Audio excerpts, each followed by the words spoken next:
Hi, my name is Nick. I am 51 years old. I live in the UK, in the middle of England, in the beautiful English countryside.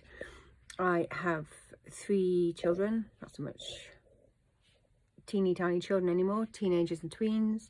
I'm married. I have 5 dogs. I have ducks, chickens, rabbits. I'm doing a video diary. Why am I doing a video diary? Because it seems really important to try to capture things in the moment, to talk about how life is at this point in time. It's part of our history. There is so much change and shift going on right now at this period in time. I can't remember if I've said the date. So Friday the 9th of December 2022. That's the date. And I think I wanted to capture just what life is like. So what do I do? Well, I'm a homemaker, I'm a wife, I'm a mum, I volunteer at our local hospice. I'm a qualified soul midwife, so just like a midwife brings a soul into the world, I help souls depart the world. So I support people with an end-of-life diagnosis to help them have the most peaceful death that they're able to. Before that, for many years, like 25 years, I was a management consultant. Sometimes I guess I still am, you know, it's deeply ingrained in me, focusing very much on delivering lots and lots of change stuff. But that's what I do now, and so my days are really flexible. Oh, and there's actually lots of things I do because I really like writing. I love writing, and I write about people. How, you know, what do you write about? So I don't know, whatever catches my interest. I like writing stories about life, observations, what I think about stuff. I love designing. I'm really creative. I have a really wacky home. I wear really wacky clothes. I have a lot of my own clothes made. I design them. I love flea markets and vintage stuff and the old-fashioned world and bygone age. I'm very maximalist. As you could probably see, just look at the collection. I can't have one candle, I have to have several. And so I don't really fit into a particular box. I also, what else do you know about me? So I've always been a really fit, active, you could say bordering hyperactive person. But a lot of that stopped when I started, or becoming menopause, or whatever the correct phrase is, a few years ago now, and I really struggled. The menopause has been really hard, really tired and disengaged. The hormonal depression's quite extreme at times, and I do talk about that a lot on my other vlogs, actually, because I think it's important for women to be able to know how hard it is and not to have to suffer in silence, because very often they perhaps think they're the only one and they're going to sound really mad if they say how it is.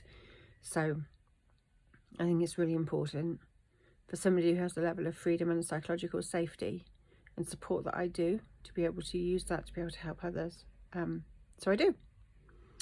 What else?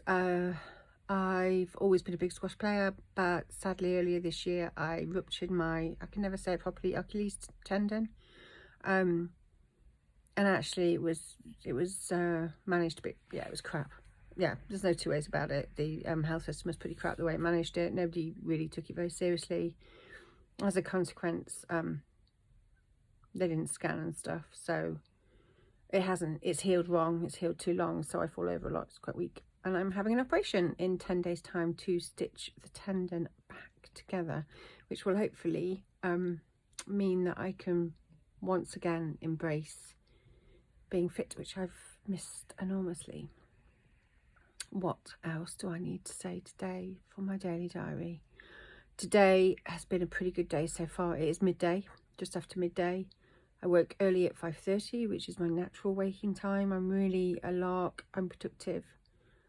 I didn't open my eyes this morning and dread the day. I opened my eyes and thought it was okay. I could face the day today. And as a consequence, I got loads done. I was able to get up and get on and get lots and lots. I won't bore you with the to-do list that I went through. There is a big to-do list when you have a lot of animals, kids, and a beautiful cottage, but it's very old. and it takes a lot of work. So, but hey, beautiful things do take a lot of work. You need to look after stuff. So, and I am about to go to help out for a few hours with the patients at the hospice this afternoon, and it's Friday. So I think Friday is always a day that lifts my spirits because there's the freedom of the weekend ahead of me. There's something in there, isn't there? The desperation we all have for more freedom and less demands on us and our time. And I think that's really quite endemic throughout our society. One has to question why our mental health is in such a state when we are so affluent in other ways. And I'm sure that freedom has something to do with it. And people think we're incredibly free, but actually I'm not sure we are, because the level of pressures and demands, and this sounds funny, right, but choices that we have actually does erode a lot of our freedom. It erodes a lot of our freedom because, you know, there is so much more pressure on us to do so many different things. This is the first time in many, many years I've got all three of my children in the same school, and it has saved me 10 hours a week in driving to and from bus stops and school runs. 10 hours, that's a lot of time. That is a lot of time. And it is such a huge relief, I cannot tell you.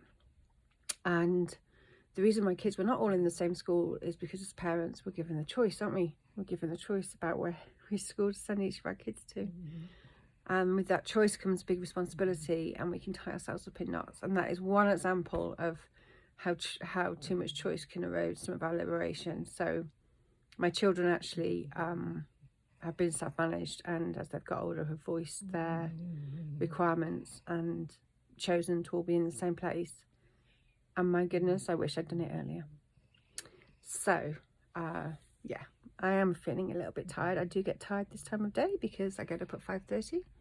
So I've just had half an hour sit down. And actually I was inspired to do this video diary after watching the Harry and Meghan series on Netflix, which premiered, the first 3 episodes premiered yesterday. For people years time watching this, if, my God, nobody, you know, who's going to listen to me waffling on.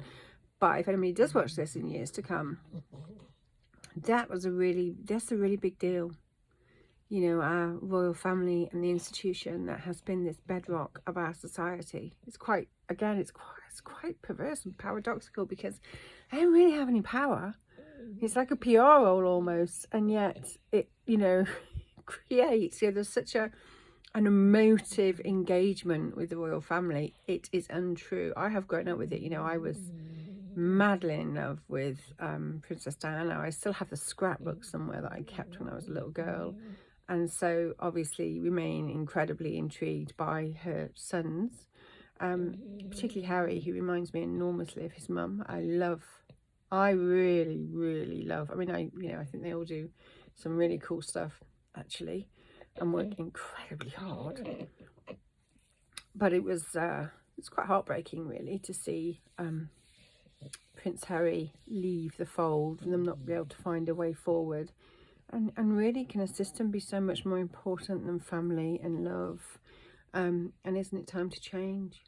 So yeah, they did a video diary on the documentary. It was on Netflix, and it really inspired me because I thought, yeah, it's really important to capture things in the moment. And I was really intrigued. I binged the whole lot, the whole 3 episodes in one go, and I'm going to watch them a second time because it's so nuanced and sophisticated what they're saying. Actually, it deserves a second viewing.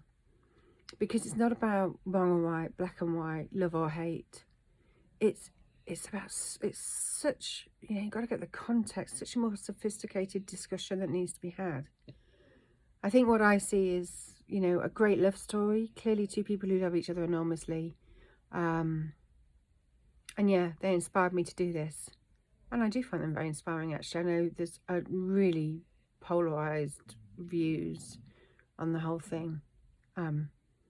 But I'm really hoping they can bring change for the better, and somehow the rift in their family can be healed.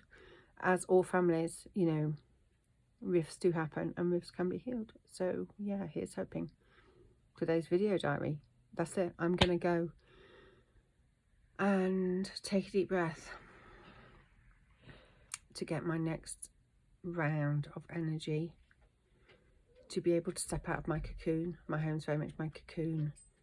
If you can hear any shouting in the background, my son's actually off school ill, but he's upstairs gaming. He has been really ill this week, but he's clearly getting better because he's gaming.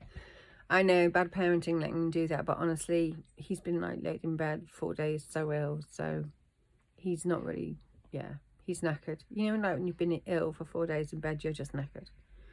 So I'm hugely relieved actually to hear him, because I was really quite worried earlier in the day. Another thing this time, in this point in history, is that, you know, we've had quite a big strep A outbreak. I mean, strep A is a bacteria that we've lived with for a long time, but it's, for one reason or another, it's become really invasive in some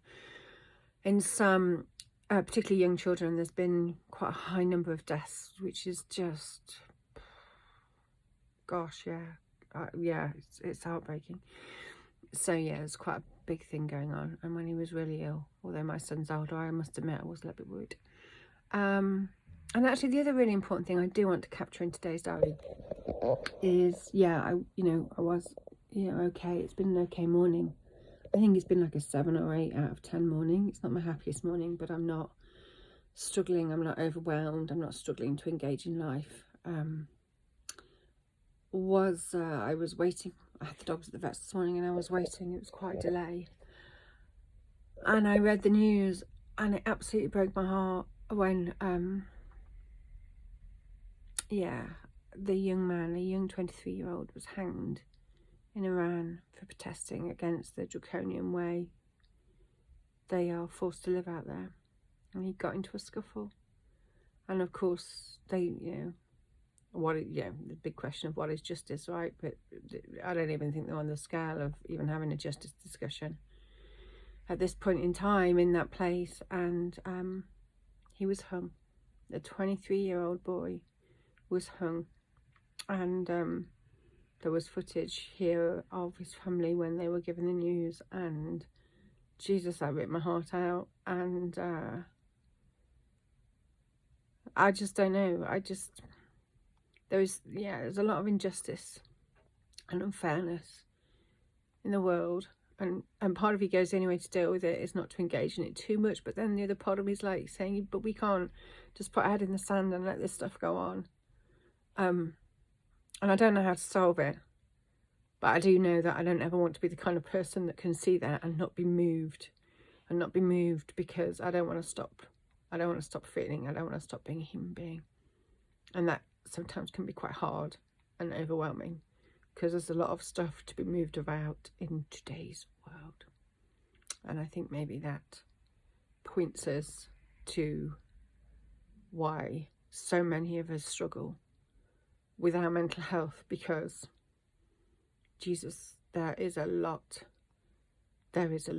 to process. But onwards and upwards, I've allowed myself some time to make sure that is in my memory bank. It is important that these things are in our memory banks.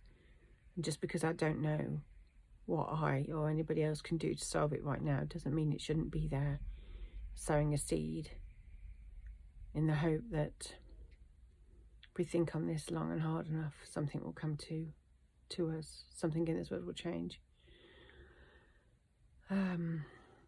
Okay, that is it for today.